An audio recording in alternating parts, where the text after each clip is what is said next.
Takže zo skladačiek, z krabičky si môžeme povyberať rôzne príkazové skladačky. Nemusíme veľmi teraz na začiatku rozmýšľať o tom, ktoré. V podstate bude dobre vytiahnuť všetky príkazové skladačky a necháme neskôr žiakov s nimi pracovať a testovať, že čo urobia. Tu máme poskladanú základnú dráhu. A vlastne toto miesto je miesto, kde sa bude program začínať. To môžeme považovať za hasičskú stanicu. Tu máme tento okruh, v ktorom bude jazierko. A toto je miesto, kde vlastne to bude cieľ, kde sa potrebuje hasičské auto, teda ozobot, dostať. Takže toto bude vlastne príprava, toto bude základ nášho programu. Program si môžeme aj výtvarne dotvoriť. Toto je len veľmi jednoduché znázornenie. Tu je hasičská stanica, tu je jazierko pre názornosť a tu máme vlastne horiaci dom, kam majú ísť hasiči zasahovať. Cieľom celého algoritmu je obohatiť ho tak, aby vykonával vlastne cykly, kedy hasičské auto vyrazí z hasičskej stanice na prvej križovatke odbočí k jazeru. Pri jazere chvíľku počká, čo bude znázorňovať čerpanie vody. Potom sa vyberie po výpadovej ceste od jazierka. Na ďalšej križovatke zvolí smerom k horiacemu domu.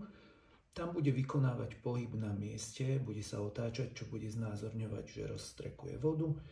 Potom sa vyberie naspäť a musíme ho zabezpečiť tak, aby sa hneď na prvej križovatke vybral smerom k jazierku, nabral vodu touto cestou späť a na tejto križovatke sa vyberie opäť smerom k domu a tento cyklus bude vlastne vykonávať, čo bude znázorňovať, že hasičské auto sa stále po vyčerpaní vráti k jazeru a potom ide naspäť k domčeku, kde zasahuje.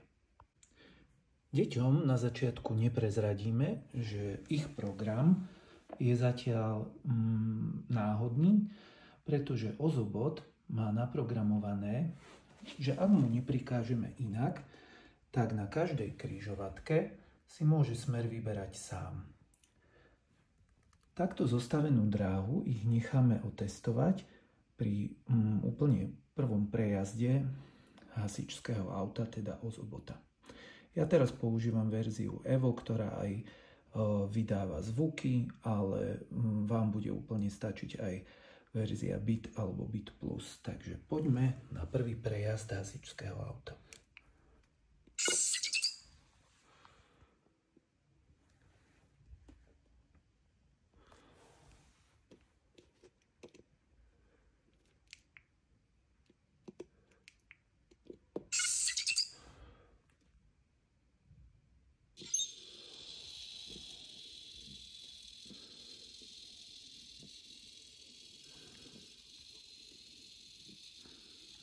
Tu uvidíme prvú náhodnú interakciu.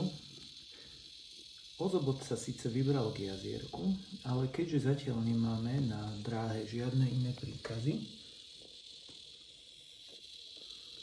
pri jazere nezastaví a tým pádom ani nenačerpá vodu.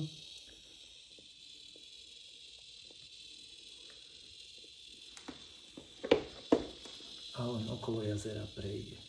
Ďalší náhodný prvok je táto križovatka. Ozobot sa síce vybral správne, tak ako sme to očakávali. No keď príde na miesto, tak povieme žiakom, že vlastne nemôže vykonávať žiadnu akciu, môže sa len prizerať, ako dom horí, lebo nenabral vodu a nemá čím hasiť. Žiakov vyzveme, aby pokus zopakovali a preto vlastne hasičské auto vrátime na začiatok a pozorujeme, čo sa stane pri druhom prejazde. Prichádzame k náhodnému prvku, čo je križovatka a tentokrát ani nezabočil k jazeru a rovno sa vybral na miesto požiaru, kde bude zasa rovnako neefektívny ako predtým, pretože nemá vodu. V tomto kroku už pokus opakovať nemusíme, ale žiakov to pravdepodobne ešte bude baviť, takže mali by sme začať overovať, aké príkazy by pre nás boli užitočné. Teraz si niekde bokom vytvoríme malú testovaciu dráhu. Na jej konce môžeme dať príkaz modrá-červená alebo U-turn, otočka, čo spôsobí, že ozobot sa otočí o 180 stupňov a vráti sa. No a doprostred budeme dávať jednotlivé príkazy, ktoré necháme deti otestovať a budeme sa ich pýtať, čo by tieto príkazy mohli simulovať v našom algoritme s hasičskou stanicou. Takže ako prvý príkaz som použil turbo, vypustíme ozobota a pozorujem, čo ten príkaz urobí. Dobre, deti vyhodnotia, že zrýchlil a ja sa pýtam, kde by sa taký príkaz dal v našom algoritme využiť. Hneď môžu povedať, chceme, keďže je to stav núdze, aby hasiči hneď po opustení stanice zrýchlili a preto ten príkaz turbo môžeme vložiť priamo sem. Takýmto spôsobom si môžeme prototypovať jednotlivé príkazy a obohacovať náš program s hasičskou stanicou. Ďalší príkaz, ktorý môžem otestovať, je napríklad príkaz go right, teda choď vpravo. Je dobre nechať deti aj urobiť chybu vlastne, lebo tento príkaz, keďže tu ozobot nemá kde zabočiť, tak len prečíta, ale pokračuje ďalej. Takže tento príkaz na lineárnej cestičke nemá nejaký väčší zmysel. Ďalší príkaz, ktorý tam mám, bude príkaz pauza na 3 sekundy a opäť prototypujem. Pýtam sa deti. Sledujem správanie ozobota. Prečíta príkaz, zastane. Kde by sa tento príkaz dal využiť? No dal by sa využiť napríklad pri čerpaní vody z jazera. A to vám už deti budú navrhovať sami, takže tento príkaz môžeme vložiť priamo sem.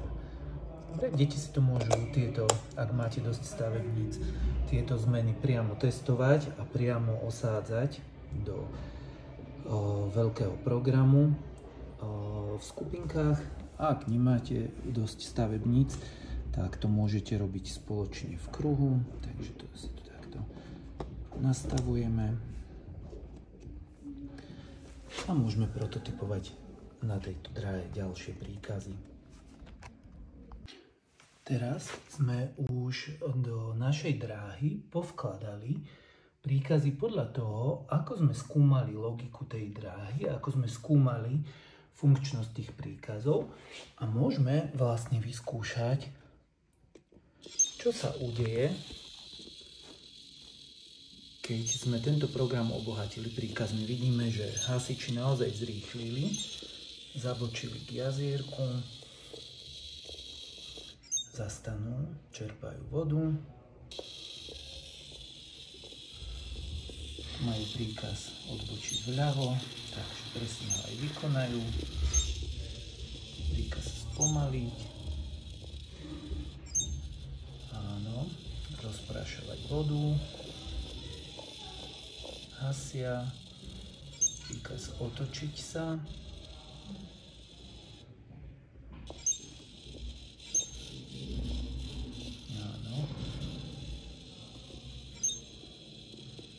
stále idú pomaličky, ale tu už príkaz turbo, ktorý sme pripravili, aby sa všetko opäť zrýchlilo, spôsobil, že sa ponáhľajú k jazierku, opäť načerpajú vodu,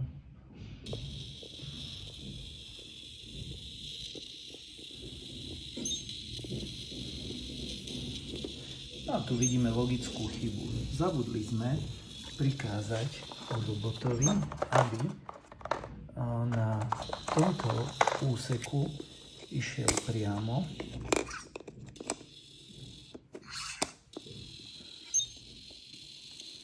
Ale to je úplne super, keď sa takáto chyba stane, lebo nás to potom upozorní, že sme niekde v rozmýšľaní urobili chybu a tomu sa aj hovorí debugging alebo hľadanie chýb v programe.